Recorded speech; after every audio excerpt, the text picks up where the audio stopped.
Well, I thought I had help tonight, but this boy's got to go to Mod Pizza in 7 minutes. Go! Gotta go! Go! Yeah, you go left. Wait, really? No. You go that way and then that way on Peon. Yeah, Yeah. that makes sense. Man, that rear light is sick. It's so nice. That thing is sweet. Okay, bro, you got 7 minutes and it's been like 2 already. Than that. Yeah, go! Oh, these lights look sick too. I need cool stuff on my bike. Hopefully those vacuum plugs work. Oh yeah, are they on? Mm-hmm. Okay. They're not tight though. Like they're. Yeah, I'll have you'll to cinch them down. hose clamp them or something. Yeah. That would be a good idea. Okay, here we go. Alright, don't die.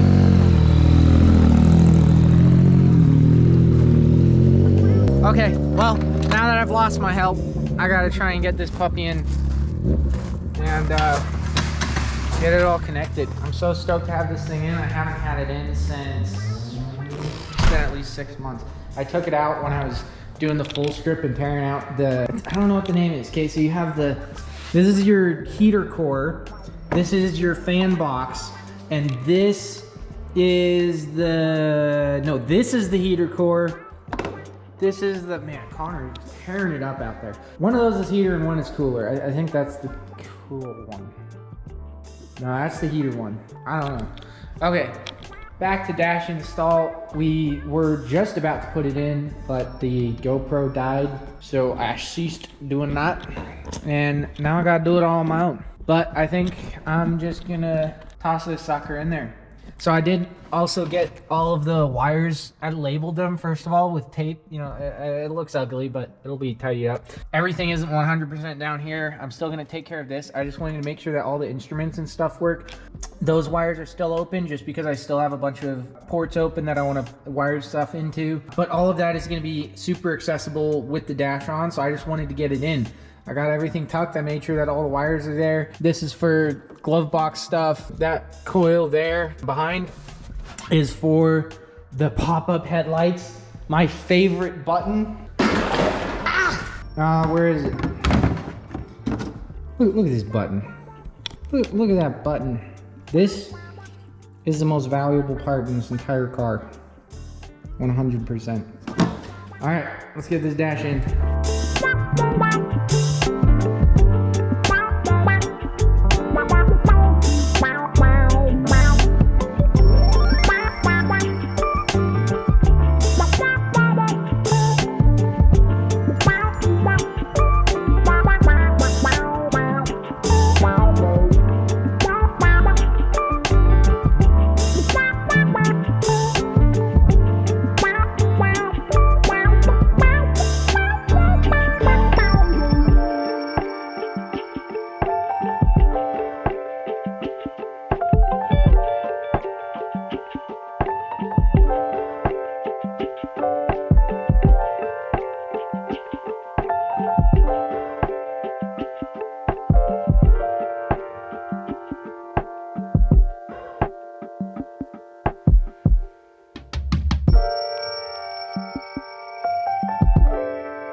So the dash is pretty much installed. There's a few trim pieces that I'm missing. The column that goes right above the steering tunnel, I have the piece that goes on the bottom bit. It's not on, where did I put it? I think it's in the back somewhere. I have the bottom piece, but I don't have the top piece that goes over the top of the column. So I'm probably gonna have to order that. But otherwise, yeah, it looks fantastic. Super stoked about that. I love the computer placement. I'm gonna take care of these wires today also. One of the main reasons that I wanted to put in the dash is because I wanted to make sure that all the instruments on the dash cluster actually worked before finishing soldering that up. and you know, finalizing all of the wire positions.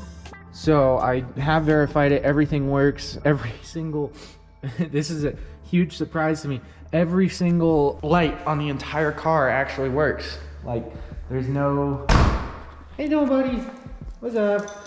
There's no lights out. Like, I've been driving this thing around the property with the blinker bulbs literally just hanging out of the car like this, and neither of them are broke. Neither of them have any wiring issues. They both work just fine. The one thing that I still need to figure out is the brake lights, because those are always on when the battery's on. You guys saw the key in there a second ago. It is not hooked up. So if I put the battery on, both the brake lights are on. I think that that is a problem with the brake sensor up front. I need to visit that wiring and make sure that's right, because it just constantly has braking on, or the the brake lights on. So, oh, the rear tire is flat. Now that I have the dash in, I'm gonna hop back on the wiring train. Also, the plug came for the intake air temperature sensor, which is awesome. So I gotta wire that in. And then I need to finish that wiring under the dash. As I said, I need to wire the ground. I need a body ground on the optional port. After I wire in the body ground on that, I'll do the wiring for the intake air temperature sensor, and we'll have hopefully all of the instruments that we need to get a solid, idle, and a healthy AFR. So let's get started on that. Man, I'm falling behind. Marvel's already getting to work. How's that wiring coming, buddy? Doing good? He's so funny. So I don't know if I showed this last time. Basically, I have this little diagram here on my phone. It has all of the pin numbers up on that little picture there, and then I have what all those numbers go to. I want to connect the... God, Marvel. What are you doing? 5 is on the top there, you'll see, and what I have to do is I have to take the pin on the top. It's going to be the 5th pin in, and what I have to do is I have to use my voltmeter and find which one of these wires actually has continuity, because they definitely get a little bit mixed up in there. I did end up separating them into the layers, which was perfect, but I do, however, need to check the continuity so I can actually find which wire belongs to pin 5, and then I can wire in the body ground. I don't quite know yet where I'm going to put that body ground. I'll probably actually just have it go out into the engine bay. I'll just follow the wires out there. In fact, actually one of these wires probably is a body ground. I might just be able to tap it into one of these wires, which would be legendary. Yeah, let's try and do that. In fact, I think this one, that wire right there, that's a body ground. So I'm just gonna tap, I gotta figure out which wire belongs to pin 5, and then I'm gonna tap it into that body ground. So now I need to grab out this puppy again. This should be all we need. Should also be all we need to do those connections. I should do those now too, yeah. I wish there was a more comfortable way to sit in here. It's so terrible. You're either sitting on this seam right here, which is super sharp, or you're sitting on this, or you're sitting on the book. Or you're sitting like in this, oh, here it is. This was the, that's the column piece that goes on the underside of that. That back there. Okay, let's get this puppy plugged in. I need to route an extension cord over here.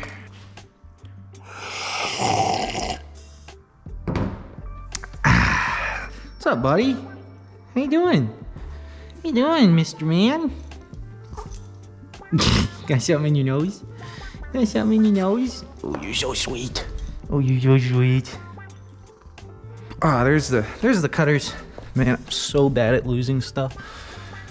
It's really quite terrible. Ah, I got my sleeve wet. No. That ground's all wired in, so now I think I'm gonna tackle this stuff. I'm so freaking done with this. I'm so done. with fixing all these old problems. Look down in there. Can you see that? I don't know if you can. Can you? Yes, you can see that.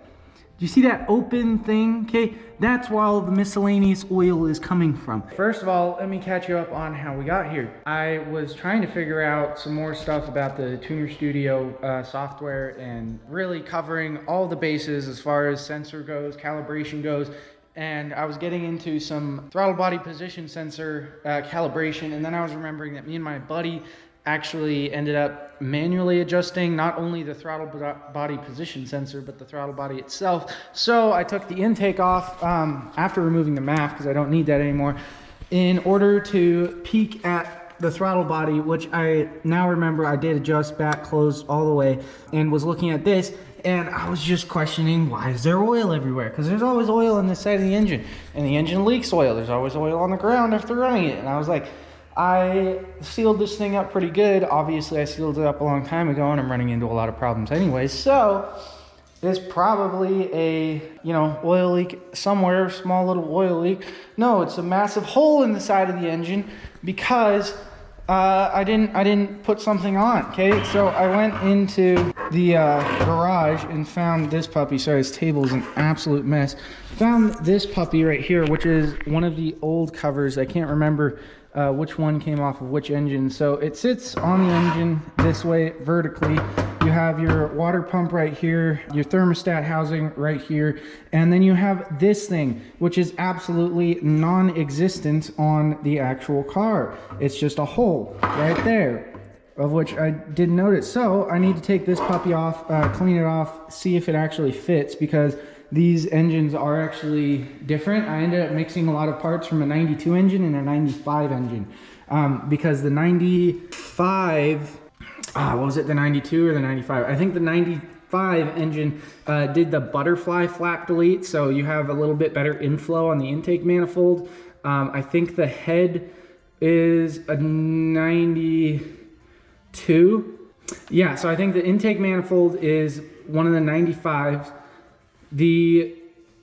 Or is it the other way around? Yeah, 95. The rest of the engine is a 92, and the distributor is from a 95 because it's the 4-prong instead of something else. I forget what the other option was, but we ended up using the 4-prong, of which I broke. I still need to fix that. So I'm gonna remove that part from the timing belt cover and get to the bottom of that. I can't believe there's a freaking hole in the side of the engine and I haven't noticed yet. Okay, I'm gonna get this off and get it cleaned up, and then we'll see how fitment goes.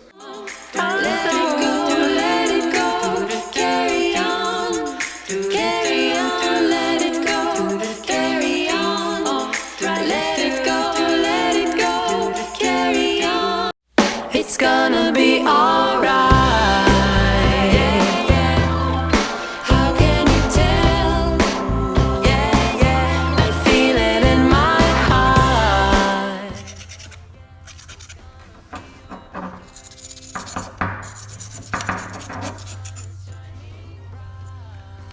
Okay, I was just having fun with the knife. I got most of the large bits of grease off. I'm gonna go and take this over to the parts cleaner and give her a good scrub.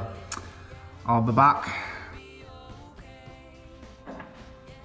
Okay, so I got the part all cleaned up, but we can clean it even further. The inside's pretty gross. I did flush some cleaning fluid through there, but I think we can open this puppy up. So I'm just gonna open it up. I think that's gonna be your best option. Why is that? Why are you like this? Yeah, I'm gonna open it up. I think it's just gonna be that Phillips and then the 10, and this cover will come off, and I'm gonna get the inside nice and cleaned out, and I can start figuring out what the hell it even is. Let's get to it. That was under an impressive amount of torque. That was actually kind of hard to undo. Let's hope this isn't under a lot of torque because it's a Phillips. And oh boy, come on. Oh, don't be like this. Don't do this. Okay, I'm gonna get some PB Blaster in that. I was starting to feel metal squish, and I don't like that. So I'm gonna put a little bit of, oh, this is the blaster. Wait, hold on. No, this is PB Blaster. We have two blasters. There's PB Blaster and then there's Blaster. And the PB Blaster is supposed to be the penetrative aid. I'm gonna let that sit for a second and then I'll give it a second shot. Try this one more time. Oh, I am turning it. Okay. Whew, man, I was trying to figure out whether it was just like the movement of the, you know, like teeth on the Phillips screw giving out, or if I was actually turning it, but I am actually turning it, thank God. Why is that so difficult? Oh, shit. No! God damn. Frick, frack, ticky tack.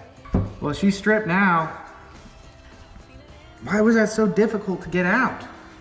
I don't understand. I had already broken it loose, but it was still so freaking... There's a bunch of this crusty stuff around it. I think that screw is like glued in. Okay, well, I guess I'm just gonna put that back together and hope for the best. That freaking sucks. I hate putting stuff back together and hoping for the best. So I'm going to have to do a little bit of a liquid gasket around there before installing it and then install it. I found it. Okay, so here it is.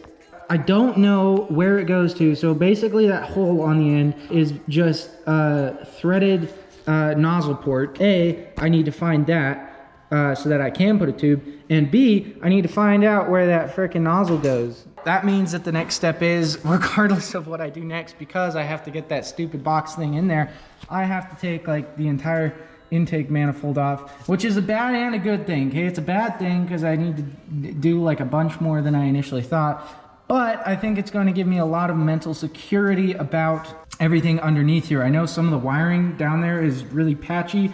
I wanted to mess around more with the idle air control valve, and I just want to get a solid, much more recent view of this side of the engine underneath this puppy. Here she is. Very dirty, unlabeled, unorganized. This thing was barely able to open. And wow, look at that. Oh, so that's not just entirely simple. See, I'm glad that I was actually able to find this, because that is not just a through and through thing like I thought it was.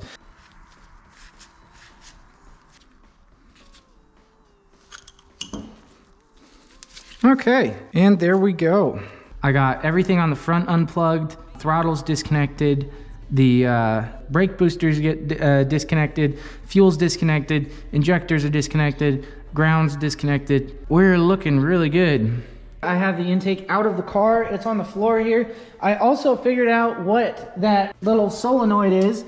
It is the PCV valve. So that's kind of stupid that I couldn't figure that out before. But it's a good thing, because that means all I have to do is route a inlet to the intake. I don't know quite where I'm going to do that yet. So since all of this is out of the car and this is all open, I can tidy up some of the stuff. We have a bunch of wiring down here going to the alternator, oil pressure, going to the starter. I'm gonna tidy that up, make it look a little bit nicer.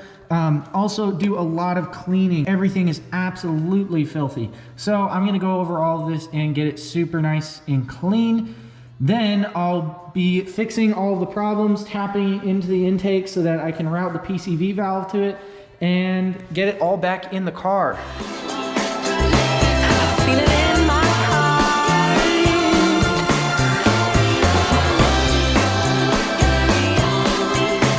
got to just let it go, carry on.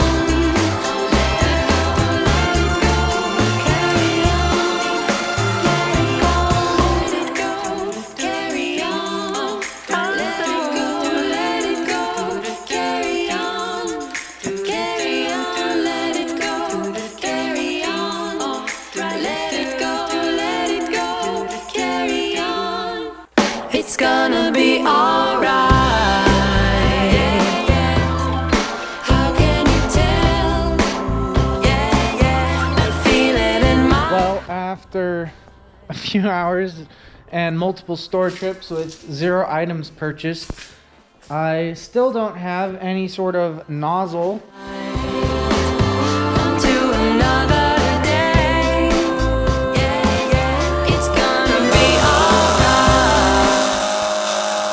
Well, That took way too many tries, but I got it. I now have a hole through that. It is a tiny tad off center, which is gonna bug me if I look at it for too long. So let's get this thing finished. Next, I need to take this. I'm gonna put it in the vise and cut off that tube. Then we'll be able to weld that onto the top of this nut. Well, that ended up being truly atrocious, but it works. It'll do the job. So, put it in the car.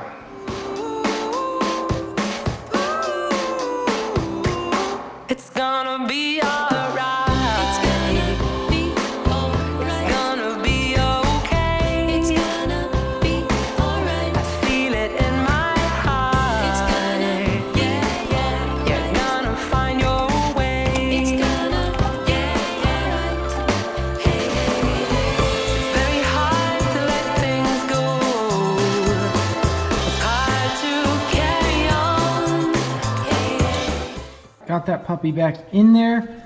We got the fuel injector wires extended, so now I can actually reach them through here. They're all plugged in. Looks so much nicer. I hated having that big old wire strand going across here with a bunch of random wires poking through the sides. Now this intake manifold, you can see the top of it. Looks really nice.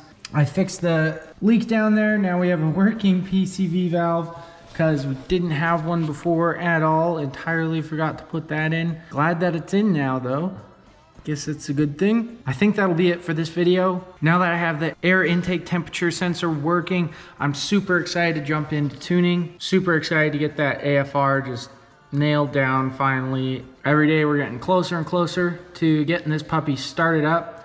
I really just want it to be up and going naturally aspirated so I can drive it around a little bit this fall. Like the slick roads, it's basically free drifting. You don't have to buy tires.